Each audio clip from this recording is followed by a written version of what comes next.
Well, coasters, I read the comments made in the Greystar. The comments were made by MP Damien O'Connor in relation to the Waitaha power scheme. When asked by the Greystar if he would advocate for the Waitaha hydro scheme, O'Connor replied, "Hydroelectricity is an opportunity for our region as the country moves forward towards more renewable energy sources. The consented Arnold River scheme should be developed, and the Waitaha scheme may possibly proceed if the issues of river conservation and the economic viability are addressed into the future. The changing electricity market, with the possible closure of Tiwai Point, means the viability of many proposed electricity schemes in the South Island may be at risk.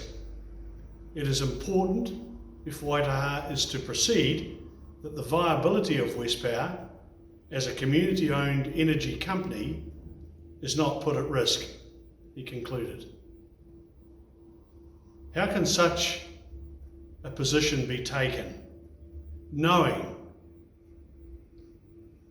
that Potini still rages up and down the seas off the coast, and today it's acknowledged by Potini Ngaitahu as the spiritual guardian of Punamu, the land and its people, the tangata whenua of the West Coast identity, with and taken their name from the guardian Tanawhai. Today they are known as Potini Ngaitahu, and this is acknowledged in all of the West Coast Regional Council plans which have been approved and stamped by the Environment Court. So they're acknowledged as guardians of the land. What does that mean? Well, look, after seeing O'Connor's comments, Westpower responded immediately. "You have made comments in the article without discussion with us that are very concerning, such as the Waitaha scheme may proceed if the issues of economic viability are addressed into the future.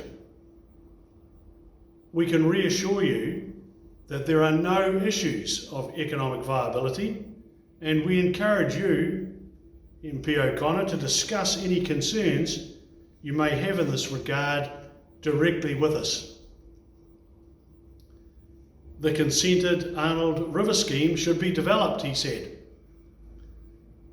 Westpower responded, "We understand that Trustpower have made it clear that the Arnold expansion is uneconomic and will not be pursued due to the fundamental economic problems it presents. The group who appears to be most in support of the Arnold development is the kayaking community, who we expect would like facilities built into the scheme." O'Connor further responded, "The changing electricity market, with the possible closure of Tiwai Point, means the viability of many proposed electricity schemes in the South Island may be at risk. It is important, if Waitaha is to proceed, that the viability of Westpower as a community-owned energy company is not put at risk." Westpower responded rather strongly to this.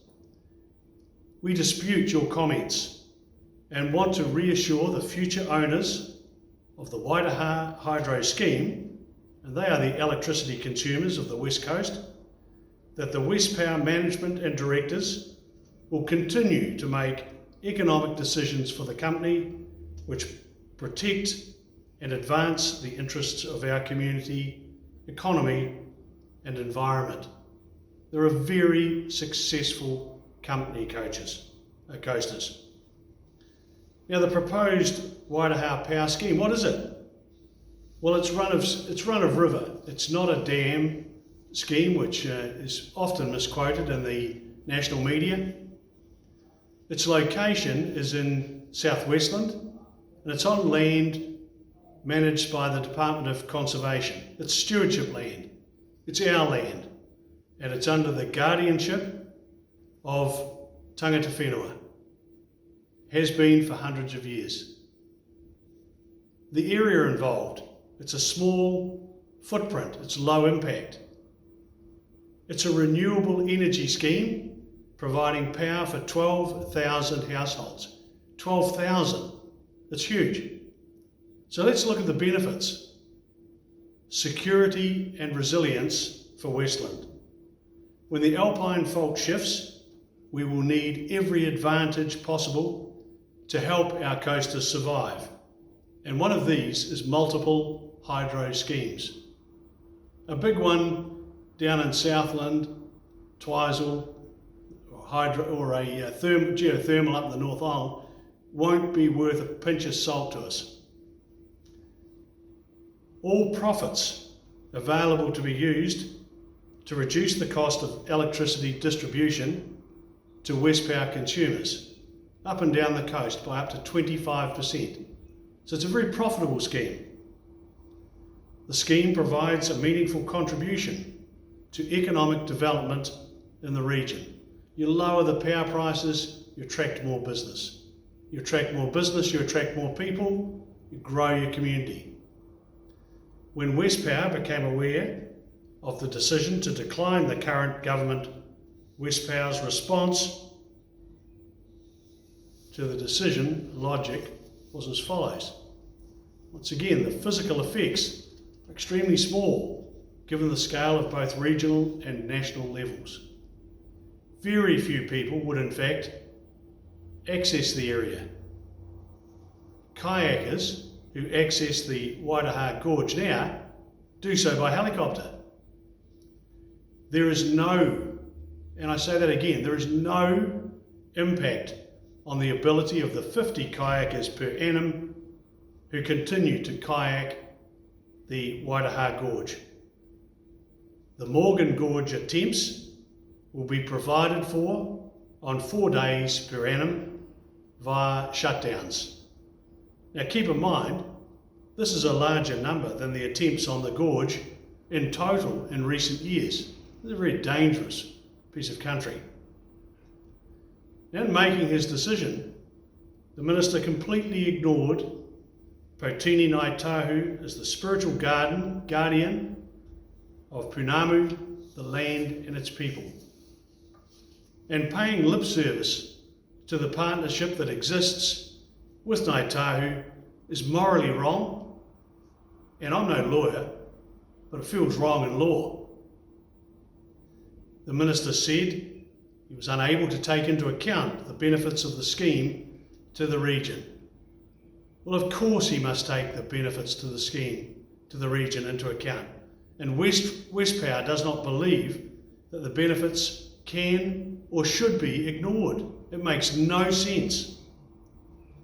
If all of the benefits of the scheme are properly weighted against the small scale of impacts and the very low recreational use, the scheme should be approved to proceed to construction. Now it can't under the current government. It may be reviewed, but at this time it can't. Westpower's proposed Waitaha River Hydro Scheme is once again, it's run of river. It's not a dam. It's in Department of Conservation stewardship land. That's our land. That's not a national park. It's not a reserve. It's not anything. And the guardianship of this land is with Potini Ngāi Tahu. They are the guardians. It's going to have the smallest possible footprint of any hydro scheme in the country, and it'll provide power to 12,000 households. You know, now the scheme's location in South Westland provides for security and resilience that could not be provided for by any scheme in any different location. That's a statement of fact. In addition, as a consumer-owned scheme, all of its profits are available to the Westpower consumers. The Minister for the Environment, David Parker, declined the application by Westpower to build the scheme on stewardship land, while failing to take into account the views of Potini Ngāi Tahu as guardians. And that's a fatal mistake. While the Minister is satisfied that in terms of the environment, all effects could be adequately mitigated or avoided through conditions, he is, however, not satisfied that effects on intrinsic values and recreation effects can be seen in the same light. So kayakers before people of the coast. Westpower said the physical effects referred to by the Minister are extremely small given the scale of the effects at both a local and national level. And keep in mind, what also should be taken into account is the large area of conservation estate that exists on the West Coast. There are very few people who would, or in fact could, access the area, given its remote and rugged nature. The kayaks who access the Waitaha Gorge do so by helicopter. They don't put their kayak on their back and wander in there, they jump in a machine. And there's no impact on the ability of the 50 kayakers per annum who kayak the Waitaha Gorge. Once again, the Minister said he can't take into account the effects on the region. Westpower says he has to. People of the West Coast say he has to. This is the only scheme I have ever seen on the coast supported by the mayors, the chairs, Department of Conservation, Conservation Board, iwi, Westpower the developer, and the Westpower consumers. There has never been a 100% united view on a project on the West Coast like this. And one man said no. We think that if the benefits of the scheme are properly weighed, that it will be approved to proceed to construction. Now, if we get a Green Labor government, you haven't got a hope of that happening. Under a Labor government, you've got a chance of a review. Under a National government, they've said it'll go ahead. I'm disappointed with MP O'Connor's continuing lurch to the left as he tucks in beside the extreme Greens. It's very disappointing. It's disappointing for coasters. You know, Labor and the extreme Greens have stopped the Waitaha power scheme. Now, we don't know what sort of deal's been done in behind the scenes, but under MMP, that's the norm. Labor and the extreme Greens said no more mining on conservation land, on stewardship land. The extreme Greens want to stop sea bottom dredging by our fishermen, and this will finish fish processing in both Westport and Greymouth. Labor and the extreme Greens have refused access between Stockton and Denniston to allow Bathhurst a 30-year mining plan instead of the current 5 years. Labor and the extreme Greens refused access to allow the Stevenson Tekua mine in the Buller to go ahead. Labor and the extreme Greens introduced fresh water policy that is aimed at cutting in half the number of cows farmed by imposing unreasonable costs and conditions on our farmers who are known to be the best in the world, the most efficient in the world. Labor and the extreme Greens want to shut coast rivers down to prevent whitebaiting. Labor and the extreme Greens want SNA land to be taken and the use of it to be denied and no compensation. I say it's time our MP O'Connor started to work for coasters and not against them.